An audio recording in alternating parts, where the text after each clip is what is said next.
आज तो बहुत लेट हो गया है। मम्मी तो आज मार ही डालेंगी। ना कोई आदमी दिख रहा है और ना कोई ट्रेन आ रही है।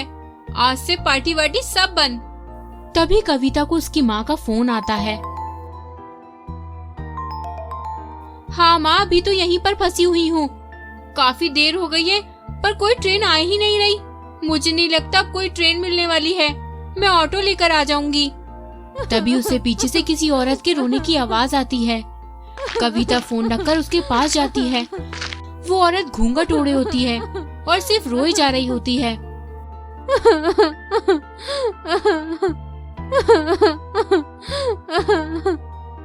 बहन, क्यों रो रही हो?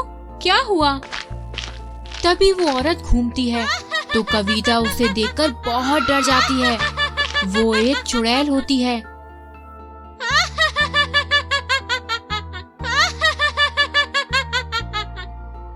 कविता अपने सामने चुड़ैल को देखकर डर जाती है और पीछे हटते हुए बोलती है, अरे तुम तो एक चुड़ैल हो। मैंने तुम्हें डिस्टर्ब किया तो मुझे माफ कर दो। मुझे मत मारो। क्या तुम मुझे देख और सुन पा रही हो? हाँ हाँ, तुम इतनी भयानक चुड़ैल जो हो। तुम डरो मत, मैं तुम्हें नहीं मारूंगी। क्या तुम मुझे सुन सकती हो? मुझे मरे हुए 10 साल हो गए हैं ना, तो आज तक मुझे ना कोई देख पाया है और ना ही कोई सुन पाया है। पहली बार कोई मुझे इस स्टेशन पर सुन सकता है। मैं तुम्हें मारकर अपने पैरों पर कुल्हाड़ी नहीं मारूंगी। तो तुम मुझे जाने दो। मैं तुम्हें जाने भी नहीं दे सकती हूँ। मैं कई सालों से भूखी और प्यासी हूँ। क्या? तो क्या तुम मुझे मारकर खा जाओगी? वही तो मैं सोच रही हूँ कि क्या करूँ। तभी चुड़ैल को एक आइडिया आता है। वो कविता के शरीर में घुस जाती है। अब मैं सभी चीजें कर सकती हूँ जो मैं पहले नहीं कर सकती थी। अब मैं जाकर इस ट्रेन में बैठ जाती हूँ और लोगों को मारकर उनका ताजा ताजा मांस खाऊंगी।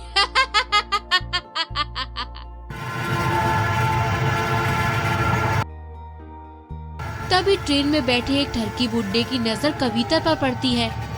अरे वाह, इतनी खूबसूरत लड़की। आज तो मैं इसके सामने बैठूंगा। मुझे इसके लिए ज्यादा पैसे ही क्यों नहीं देने पड़े। क्या मैं यहाँ बैठ जाऊँ? क्यों नहीं बाबा जी, जरूर बैठिए। बूढ़ा कविता के सामने वाली सीट पर बैठ जाता है और उससे बोलता है, अरे पगली, बाबा किसको बोल रही है? अभी तो मैं जवान हूँ, जरा ध्यान से देख। अभी तो मैं 20 का लग रहा हूँ। कविता उससे कुछ नहीं बोलती और बूढ़ा गाना गाने लगता है। पल पल न माने टिंकू जिया, ओ गोरी तोहरे बिना इश्क का मंजन घिसे है पिया। कविता को देखकर बुड्ढे की नीयत खराब हो जाती है। बुड्ढा कविता को एकटक घूरे जा रहा होता है। तभी चुड़ैल उठकर बाथरूम में जाती है और उसके पीछे पीछे वो बुड्ढा भी आता है। बुड्ढा कविता के कंधे पर हाथ रखता है। तभी कविता चुड़ैल में बदल जाती है और बुड्ढे के हाथ को काट लेती है, जिससे बुड्ढा तड़पने लगता है। अरे भगवान, ये क्या बला है? कौन है? कौन है? तूने मेरा हाथ क्यों खा लिया? मैं तो तुझे प्यार ही कर रहा था। बुड्ढे, पेट में आत नहीं, मुंह में दांत नहीं, और तुझे इश्क का मंजन घिसने का शौक है। बुड्ढे, तेरे आशीर्वाद देने की उम्र में तुझे प्यार सूझ रहा है। तुझे शर्म नहीं आती? अभी तो मैंने तेरा हाथ ही खाया है। अब तो मैं तेरी जान लूंगी और तुम्हारा गरम गरम खून पीऊंगी। अरे नहीं नहीं चुड़ैल बेटी, मुझे माफ कर दो। मैं आगे से ऐसी गलती कभी नहीं करूँगा। मुझे माफ कर दो। चुड़ैल उस बुड्ढे को मार देती है और उसका खून पी जाती है और वापस जाकर उस सीट पर बैठ जाती है। ट्रेन फिर से अगले स्टेशन पर रुकती है। तभी वहाँ 2 आदमी, राजू और रवि आता है। तभी रवि की नजर कविता पर पड़ती है। अरे राजू, कहाँ भागे जा रहा है?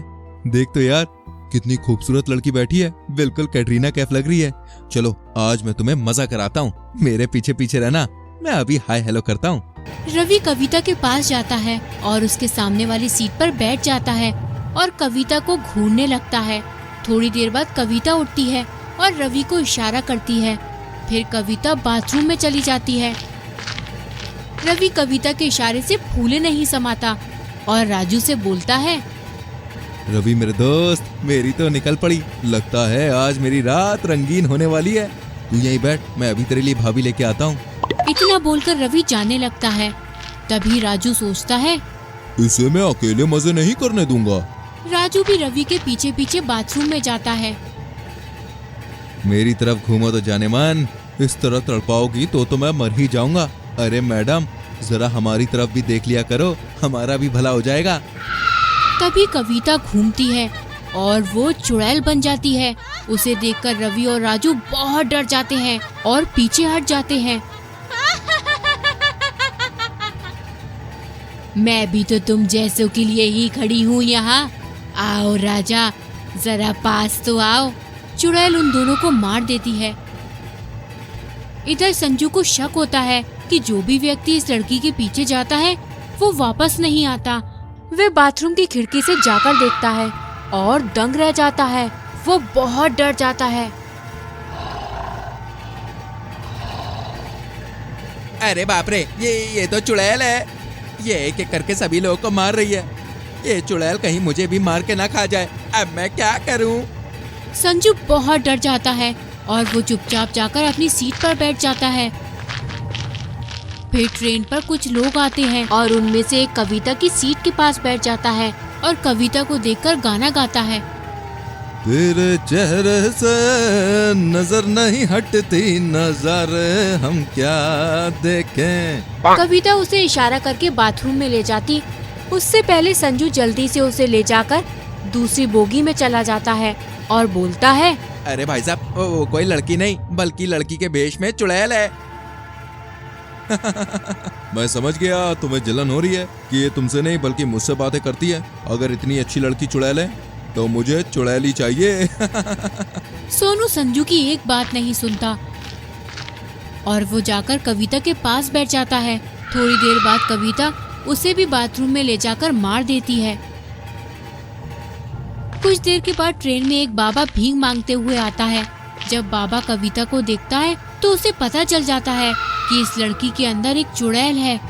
बाबा चुपचाप वहाँ से चला जाता है। संजू उठकर उस बाबा के पास जाता है और उसे सारी बातें बताता है। वो चुड़ैल अब तक तुम्हें मार भी देती, पर तुम्हारे गले में जो ताबीज है, जिसके कारण उसका जादू तुम्हारे ऊपर नहीं चल पाया। बाबा जी, अब क्या किया जाए? इस चुड़ैल से बचने के लिए कोई तो उपाय बताइए। देखो, मेरे पास कोई शस्त्र नहीं है। इस चुड़ैल को भगाने के लिए एक काम कर सकते हैं। क्या बाबा, जल्दी से बताओ, इससे पहले कि वो चुड़ैल फिर किसी को बाथरूम में ले जाकर उसे भी मार दे। देखो, तुम्हारे गले में जो ताबीज है उसे तुम उस चुड़ैल को पहना दो। बाबा जी, अगर मैं इस चुड़ैल को ताबीज पहनाने जाऊंगा तो वो मुझे मार देगी। ठीक है, तो तुम उस चुड़ैल को अपनी बातों में उलझा कर रखना। मैं पीछे से उसके गले में ताबीज पहना दूंगा। संजू वैसा ही करता है। चुड़ैल को अपनी बातों में उलझाए रखता है और बाबा पीछे से उसके गले में ताबीज पहना देता है।